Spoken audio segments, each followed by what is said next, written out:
one of the things that happens when you go outside and you start to pay attention to the world in a sensory based way is you'll notice that there are things that kind of catch your curiosity. You'll see a tree that looks really wonky and you'll kind of wonder about why it looks different from the other ones. And those sorts of questions that come up, whether it's about birds or trees or just the way a landscape has formed, even what a particular bird is, those sorts of questions activate an interest and basically what I would call emotions that help us learn.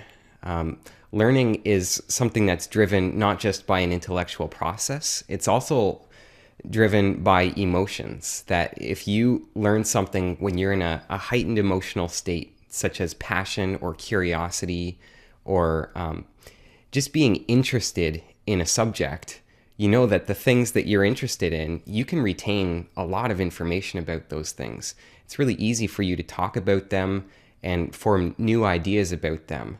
And so getting engaged with nature in a sensory way helps us get used to finding that space of curiosity in us and following that through to its natural conclusion. And you can take that to a really far level. Like when you look at some of the advanced skills of tracking and the amount of knowledge that builds over time and how that knowledge can amalgamate with our sensory observations to produce an understanding of nature that just goes so far beyond what you might expect. I think the more that we can make a choice to set time aside to spend in nature, that helps to kickstart the process. Because a lot of times we sort of get our nature time haphazardly. And one of the things that's, I think Richard Louv talks about in his book is, psychologists actually writing prescriptions for nature and how that can be, you can almost see it as like a medicine for life, or not even a medicine, but a nutrient that we kind of need. It's like taking your daily supplements. And so when you have to actually make a decision that you're going to take the supplement. And so it really just comes down to saying, okay, this is something that I want to do. If it's important enough to you, then you'll be able to set aside time, half an hour here, an hour there, to go explore a local park and really just have the intention to go out there and just look at nature and just be there.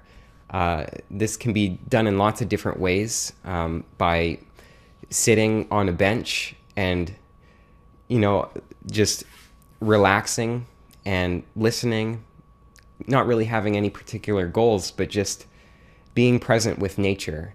That starts to build a kind of connection where, especially if you haven't had a lot of nature experience in the past, it's very easy to start noticing just so much that's going on out there. And when you start actually paying attention a little bit more, the next step is to kind of think about, well, what am I really curious about? If I were going to learn about nature a little bit more and invest in my connection to the natural world, what would I want to focus on? And maybe that would be plants. You could learn edible and medicinal plants is a really fun way to get engaged in the learning process. People love it when you can point to a plant and say, hey, did you know that that's edible? Or did you know that that can be used in this way?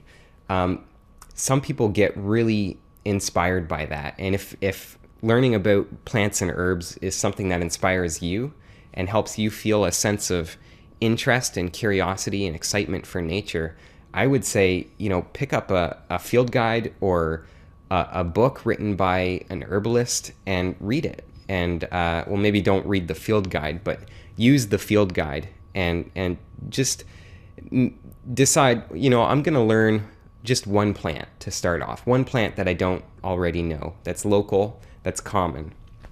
And so you can kind of start wherever you are, but then the goal can eventually be to kind of push your edge a little bit deeper and find the things that are really exciting for you and just start making time to engage with them.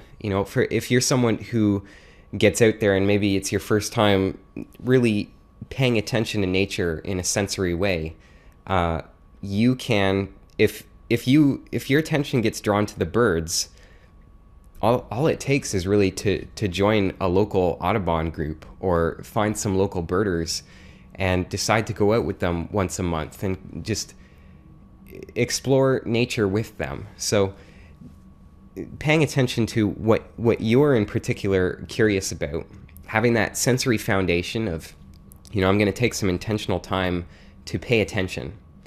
And then seeing where that leads and always asking yourself, how can I take this deeper? How can I expand my curiosity? How can I explore the things that I'm interested in? And how can I just keep pressing that edge and expanding my awareness outwards?